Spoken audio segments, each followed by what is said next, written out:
Timnas Indonesia mendapat suntikan optimisme besar jelang tampil di Piala Asia 2027. Pelatih Garuda John Herdman tercatat pernah menaklukkan Jepang dan Qatar, dua raksasa Asia yang kini menjadi lawan Garuda di fase grup. Hasil undian menempatkan Timnas Indonesia di grup berat bersama Jepang, Qatar, dan Thailand di grup F. Jai Ijes dan kolega diprediksi menghadapi tekanan besar sejak fase grup. Namun rekam jejak Herdman menghadapi negara Asia membuat harapan supporter kembali terbuka. Saat dipercaya menangani timnas putra Kanada, dia mampu mencatat hasil positif melawan lawan-lawan kuat dari Asia. Catatan impresif Herdman dimulai saat Kanada menghadapi Qatar pada laga uji coba internasional 23 September 2022. Dalam pertandingan tersebut, Kanada tampil dominan dan menang meyakinkan 2-0. Tidak berhenti sampai di situ, Herdman kembali menunjukkan kapasitasnya ketika Kanada menghadapi Jepang dalam laga uji coba internasional. Kanada sukses menang 2-1 atas Samurai Biru. Rekam jejak tersebut menjadi modal penting bagi Timnas Indonesia menghadapi persaingan sengit di Piala Asia 2027.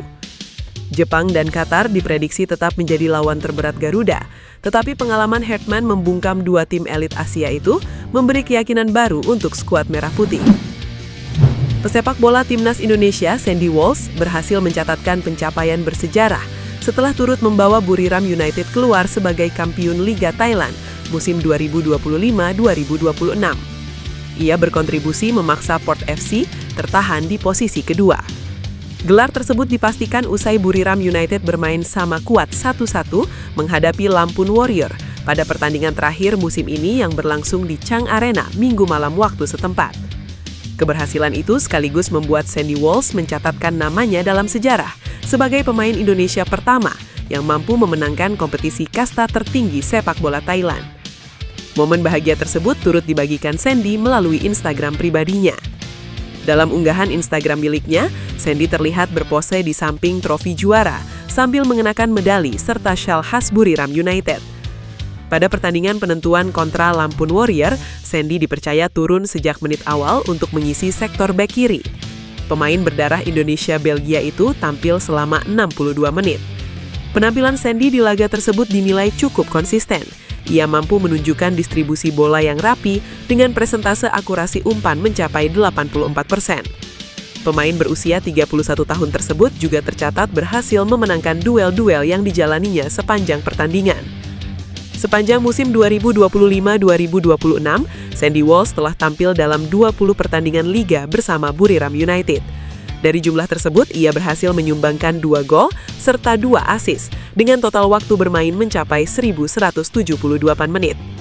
Keberhasilan menjuarai Liga Thailand membuat Buriram United otomatis memperoleh tiket menuju fase grup AFC Champions League Elite musim 2026-2027. Dunia media sosial sepak bola, khususnya Timnas Indonesia, tidak pernah sepi dari rumor. Setiap kali ada pemain keturunan yang tampil gemilang di Eropa, netizen langsung menyerbu kolom komentar. Nama Pascal Struijk, bek andalan Leeds United, adalah salah satu cawan suci bagi para pecinta timnas. Kabar Pascal Struijk apakah akan dinaturalisasi menjadi salah satu kabar paling konsisten penggemar timnas Indonesia tunggu dalam setahun terakhir. PSSI saat ini bekerja dengan pola yang sangat berbeda dibanding 5 tahun lalu. Dulu, kabar proses naturalisasi pemain keturunan tidak dianggap hal yang istimewa. Sekarang, semuanya terukur dan seringkali dilakukan lewat operasi senyap. Ini adalah strategi cerdas untuk menjaga privasi pemain dan menghormati klub pemain keturunan masing-masing. Lantas, bagaimana dengan Pascal Struijk? Berdasarkan informasi valid yang beredar di lingkaran jurnalis olahraga, PSSI sebenarnya sudah menjalin komunikasi atau setidaknya memantau situasi Pascal Struijk sejak lama. Anggota Exco PSSI, Arya Sinulinga, sering menegaskan bahwa PSSI terbuka bagi siapa saja yang memiliki darah Indonesia dan kualitas mumpuni, asalkan sang pemain memiliki keinginan kuat. Anggota Exco PSSI Arya Sinulinga yakin tim nasional Indonesia bisa punya kans di Piala Asia 2027 selama pelatih timnas Indonesia John Herdman optimistis. Dalam turnamen yang akan dihelat di Arab Saudi pada Januari hingga Februari tersebut, tim Garuda tergabung di grup neraka, yakni grup D bersama dengan Jepang, Qatar, dan Thailand. Ini sekaligus akan menjadi ujian bagi John Herdman yang akan menjalani debut di turnamen Asia setelah resmi ditunjuk sebagai pelatih Indonesia pada Januari lalu. Sebelumnya, mantan pelatih Kanada tersebut yakin bahwa Indonesia mempunyai peluang besar untuk lolos dari Grup D Piala Asia 2027. Ini menjadi peluang besar bagi kami untuk melangkah maju sebagai sebuah negara dan terus menunjukkan kepada para supporter bahwa kami berada di jalur yang tepat menuju Piala Dunia 2030, ujar Herdman. Timnas Indonesia saat ini memiliki deretan pemain belakang ternama seperti Jai Itzes, Kevin Dix, Mace Hilgers, hingga Rizky Ridho. Meski sudah memiliki nama-nama di atas, bukan berarti Timnas Indonesia tidak membutuhkan pemain tambahan di posisi belakang. Ketika ada pemain keturunan yang memiliki kualitas di posisi manapun, PSSI bisa melakukan pendekatan untuk menaturalisasi pemain tersebut. Pengamat sepak bola Bung Ropan baru-baru ini menyarankan PSSI untuk menaturalisasi bek milik Sunderland, Jensen Seelt. Ada pemain Sunderland yang dipinjamkan ke Wolfsburg, namanya Jensen Seelt. Tahu tingginya berapa? 195 cm. Mainnya di center back. Di Eropa pun gak banyak striker yang tingginya 195 cm. Karena itu, ini bahan buat PSSI untuk melakukan pendekatan, ujarnya. Jensen Seelt lahir di Ede, Belanda pada 23 Mei 2003. Ia memiliki darah Indonesia dari sang kakek yang berasal dari Ambon. Bek bertinggi badan 195 cm ini merupakan pemain jebolan Akademi PSV Eindhoven yang sejak musim panas 2023 gabung Sunderland. Musim lalu, Jensen Seelt membantu Sunderland juara Liga 2 Inggris sekaligus promosi ke Premier League 2025-2026. Musim ini, Jensen Seelt sempat mencatatkan 2 caps bersama Sunderland di Premier League dengan menit tampil mencapai 134 menit. Namun, manajemen Sunderland memutuskan menyekolahkan Jensen Seelt ke Wolfsburg hingga akhir musim ini. Tenaga Jensen Seelt bisa saja diandalkan jika Timnas Indonesia tampil di Piala Asia 2027. Menarik menanti gebrakan PSSI ke depan. Timnas Indonesia dipastikan akan memanggil skuad terbaik untuk agenda FIFA Matchday Juni 2026. Tim Garuda dijadwalkan menghadapi Timnas Oman dan Timnas Mozambik di Jakarta. 2 pertandingan itu akan digelar di Stadion Utama Gelora Bung Karno, Jakarta. Indonesia lebih dulu melawan Oman pada 5 Juni 2026, lalu menghadapi Mozambik pada 9 Juni 2026. Agenda FIFA Matchday ini sekaligus menjadi momen penting bagi pelatih Timnas Indonesia, John Herdman, untuk melihat kekuatan terbaik skuad Garuda.